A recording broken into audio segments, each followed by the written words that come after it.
miss what's right in front of us. At Mutual of America, we believe taking care of tomorrow can help you make the most of today. Mutual of America Financial Group, retirement services and investments. Consumer Cellular offers no-contract wireless plans that are designed to help you do more of the things you enjoy. Whether you're a talker, texter, browser, photographer, or a bit of everything, our U.S.-based customer service team is here to find a plan that fits you. To learn more, go to consumercellular.tv.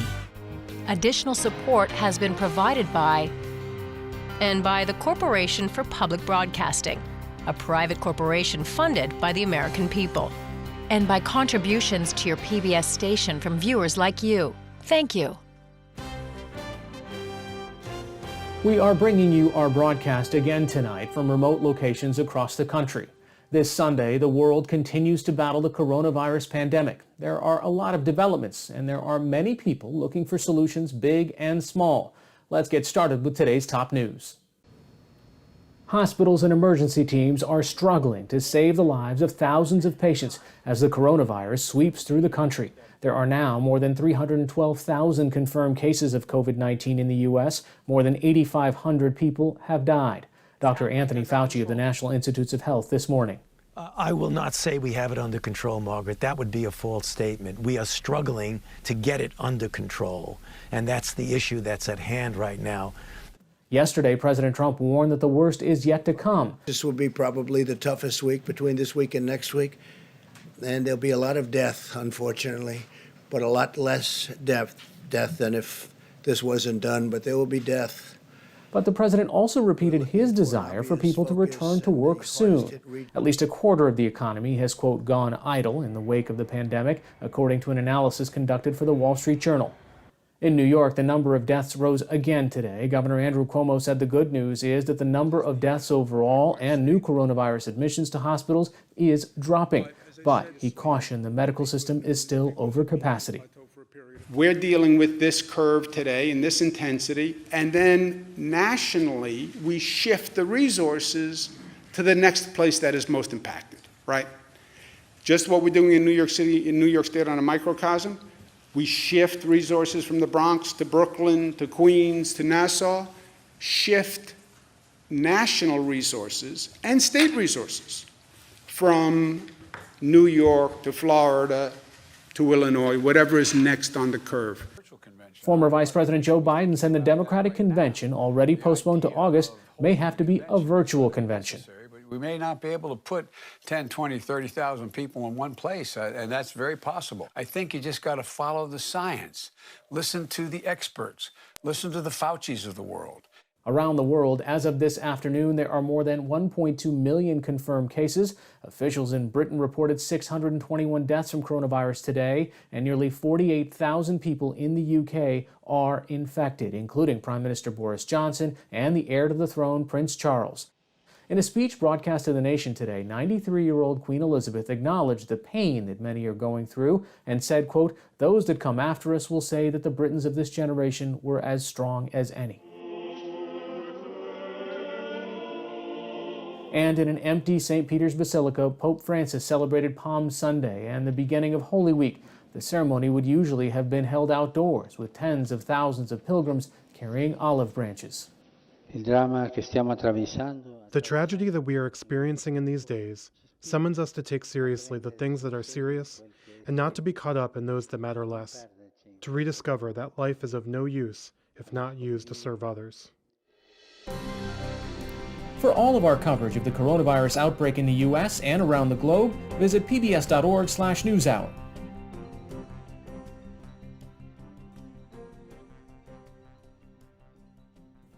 Global threats like coronavirus and climate change bring their fair share of skeptics and deniers.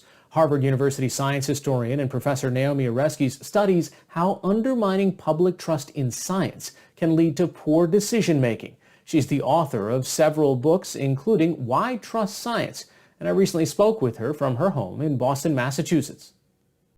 Naomi, we're at a time when science seems so crucial in understanding and dealing with this pandemic, but at the same time, we also have an enormous amount of skepticism towards the institution of science, towards the institution of press and government. Has this happened before, and how do we deal with it? For a historian like me who studies science and studies public understanding of science and also trust and distrust in science, the current situation is unique in our lifetimes and tragically so. Because as we know, back in January, there were already medical and public health experts saying that this virus would not stay in China, that it would come to the United States, and that an early response would be essential to controlling it. That advice was essentially ignored. The result is a rather late and scrambled response. And now we are seeing a very dire situation in which thousands, possibly tens or even hundreds of thousands of American people will die, deaths that could have been prevented had we listened back in January to what the scientific and medical experts were telling us. Some of that also seems to be rooted in our own maybe psychology of not wanting to accept bad news. I think it's true that in general, humans are reluctant to accept bad news. No one likes bad news. But of course, that's why we have leadership. Part of the reason we need leadership is to help compensate for the gaps in our own understandings, the gaps in the way we behave. And in this case, we had leadership from the medical community, from the public health community, but we didn't have the political leadership that was necessary to accept and implement the advice that the public health community was offering us. What about the growth of the skeptical community, of vaccines, of interventions? There are still people, even today, who automatically say, you know what, this is nothing more than a bad case of the flu. Well, if there's any silver lining in this situation, I think one potential silver lining is that people will now recognize the essential role of vaccinations in public health and safety. We live in a world where many of us no longer remember what it was like when polio was a terrible threat. Many of us grew up with vaccinations for measles, mumps, rubella, chickenpox. So childhood diseases are something that we don't really have a personal memory of. And under that sort of situation, it's very easy to become complacent. And I think we have good evidence that the American people have become very complacent. And so this is a wake-up call. This is a reminder that infectious diseases are still with us. And the strongest things we have to fight them are preparedness, which has been woefully lacking in this case, and vaccinations, which the problem with vaccinations is if you wait until people are sick, it is too late. It takes time to develop a vaccination. It takes time to test it, typically at least a year, sometimes longer. And so this is also why preparedness is so important. Have there been instances in the past where policymakers have been convinced to do things differently as a collective? Because, for example, preparedness, we are in sort of a just-in-time, perfect efficiency economy and society where we don't necessarily value that excess capacity. Correct. So what we're seeing here is that the just-in-time mentality, which might work perfectly well for inventory in a factory or for automobile parts, simply does not work when you're looking at a public health threat or an environmental threat. The good news is that we do actually have positive examples from the past that we can draw on to think about how we can do different things differently going forward. The example I know best and have worked on in my own research is the history of the ozone hole. In the case of ozone, scientists back in the 1970s recognized that certain chemicals that were in refrigerants and hairspray could destroy stratospheric ozone. That ozone is essential for protecting life on Earth from deadly ultraviolet radiation. But the huge difference then compared to now was political leadership. Our political leadership at that time was willing to accept the scientific evidence, did not disdain experts as eggheads or worse. And so that advice was taken seriously, and the result was an international treaty. It was implemented, it's worked, and we are alive here to tell the tale because we listen to scientific information. It's a reminder of the role of political leadership and the importance of scientific expertise. Naomi Oreskes, thanks so much for joining us. Thank you. It's a pleasure to be with you, and stay safe.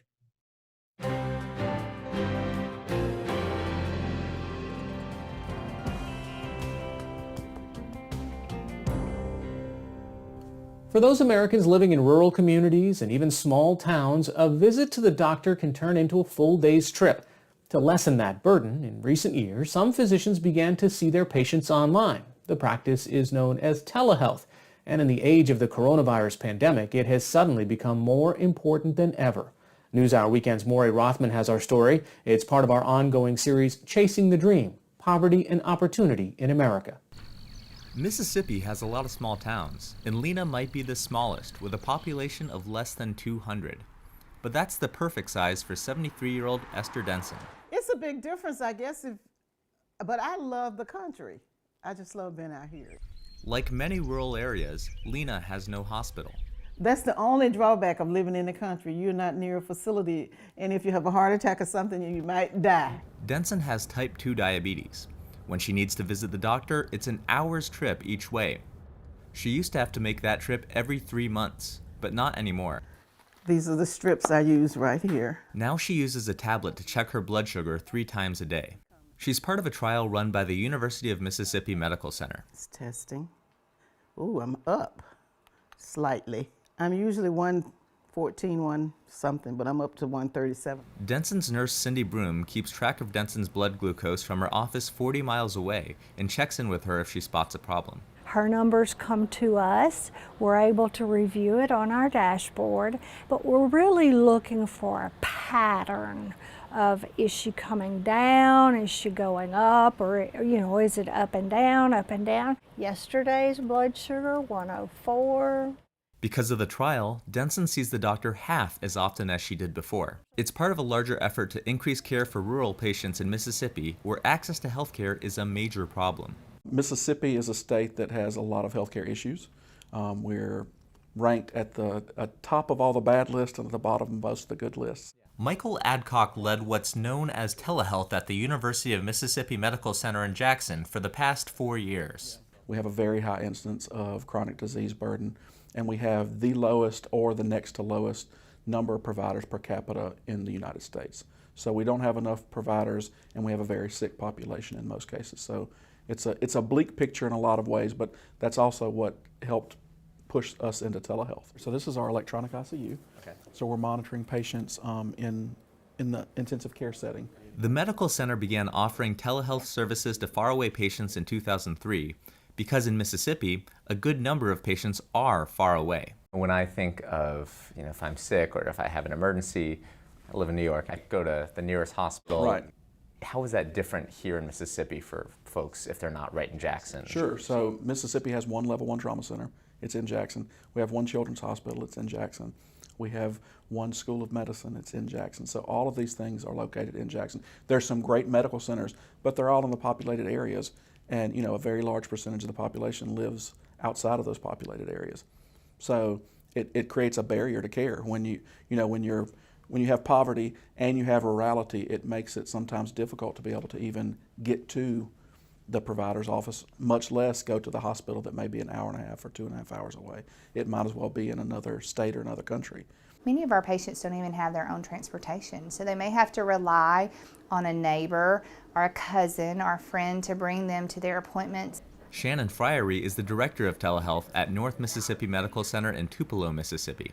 It's the largest rural hospital in the U.S. Fryery also works as a nurse practitioner. She says telemedicine has made it easier for her to care for her patients. Well, hey, Miss Betty, how are you doing today? Just fine, thank you. Her patient Betty Holloway uses telehealth to receive care for a bone infection.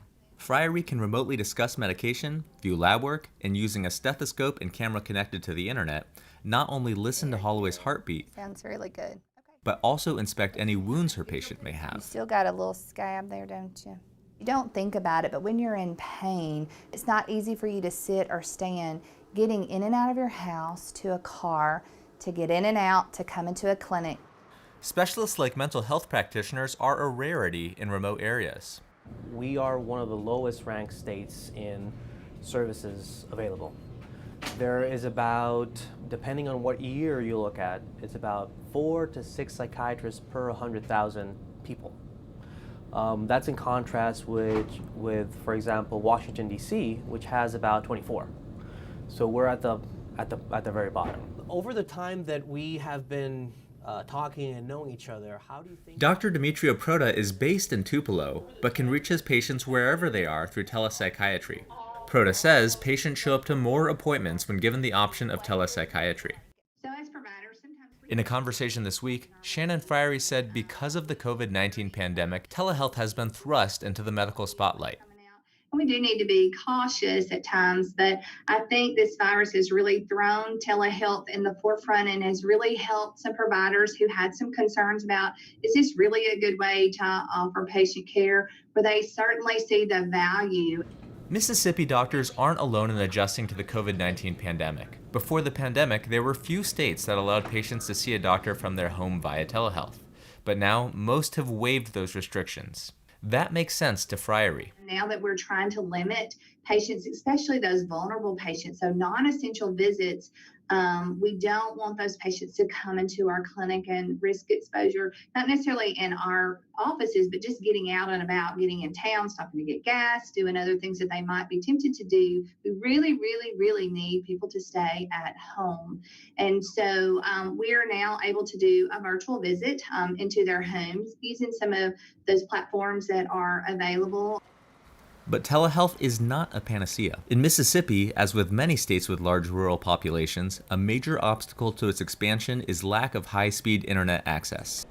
Shannon Friery says that the connectivity gap is especially glaring now that the pandemic has increased the number of telehealth visits. Not all of our patients have fancy-dancy iPhones or Androids and have that connectivity. So there certainly is some restrictions, and that's where broadband and the push to move that forward is just so critical, especially in a rural state like Mississippi. But she says she's hopeful that the connectivity challenges can be overcome and that the surge in telehealth will remain long after the coronavirus crisis is over. Feel like having this unfortunate outbreak has really opened up the guidelines to be able to help us to deliver better care, more timely, more effective. My hope and my prayer really is that once this crisis is over, that the guidelines will stay relaxed, or that we can at least go back and reevaluate kind of where we are, what worked well, and leave things open so that we can continue to use and refine this very, very valuable and critical tool to patient care.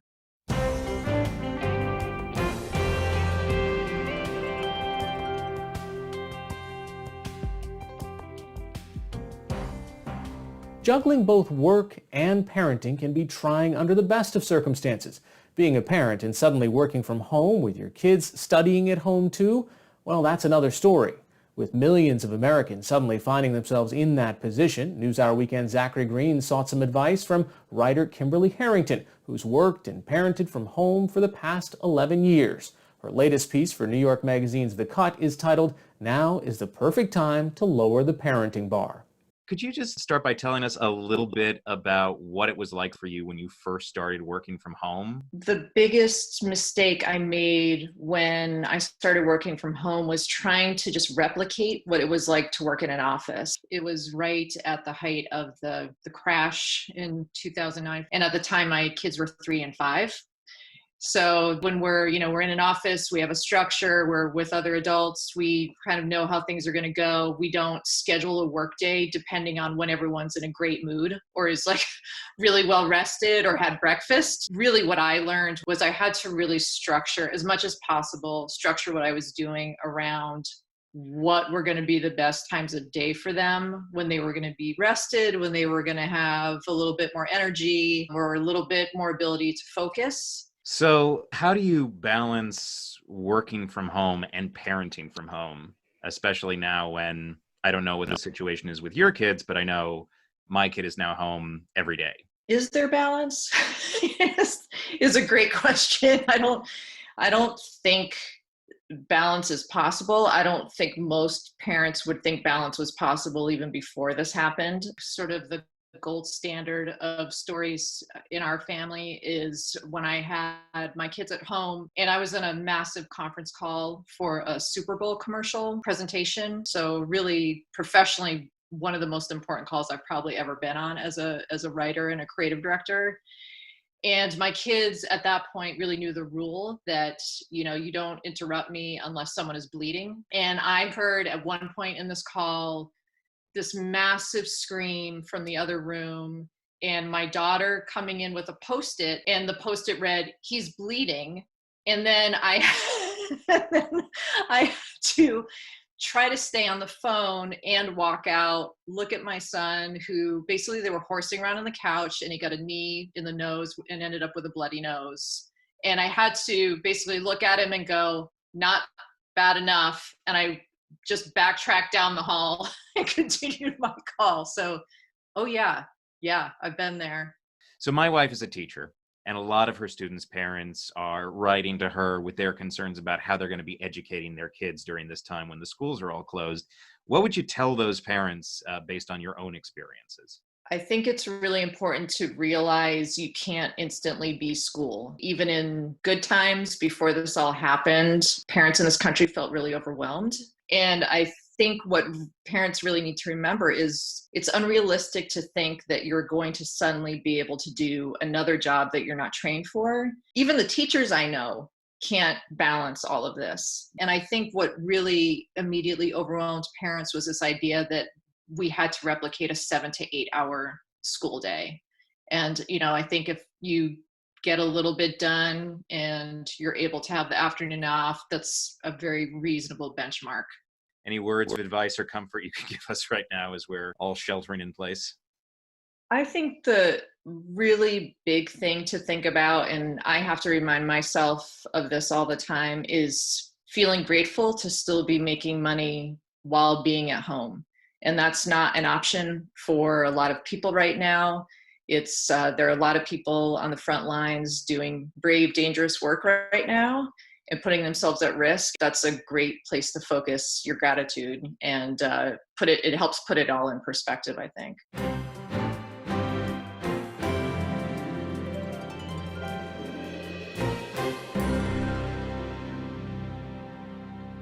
The coronavirus is deadly and terrifying, and in every country, people are trying to find ways to relieve their fear and come together. Here are just a few examples from the past weeks of how those not infected with the virus are coping with corona. In Berlin, a Michelin-starred restaurant closed by the virus is now cooking for heroes. Das heißt, wir kochen für Leute in Funktionsberufen, also für die. That means we are cooking for people in operational professions, where it's not an option to work from a home office. Rather, they are trying to keep the system going. In Switzerland, where bakeries are considered essential, one shop began dressing its chocolate Easter rabbits in protective masks, a sweet reminder to stay safe.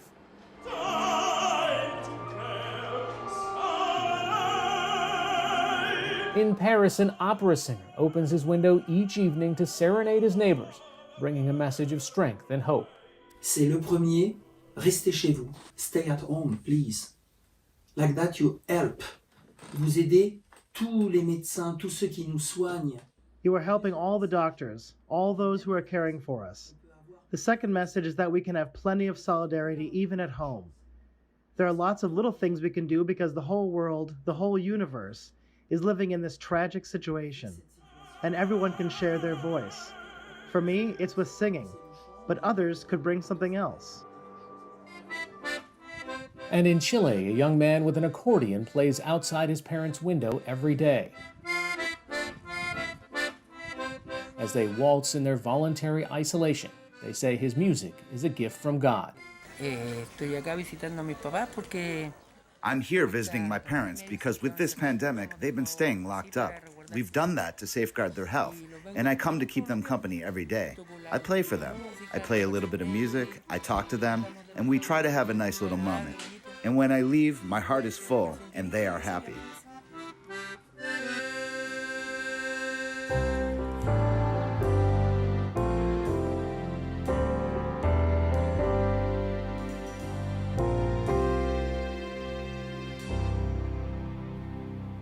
That's all for this edition of PBS NewsHour Weekend. For the latest news updates, visit pbs.org/newshour. I'm Hari Srinivasan. Thanks for watching. Stay healthy and have a good night.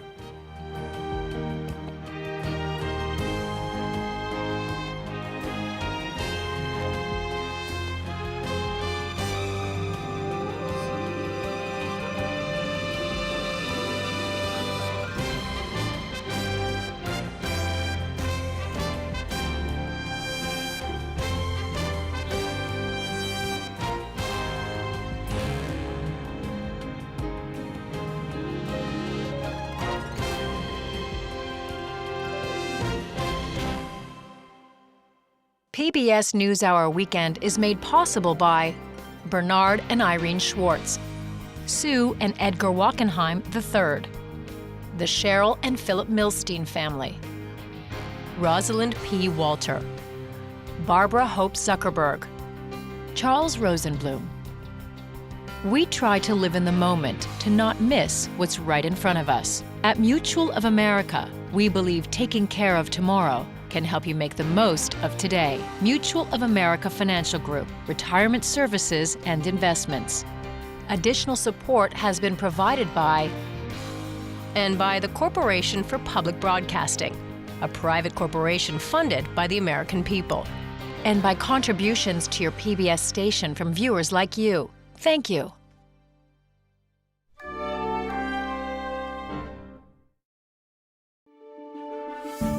You're watching PBS.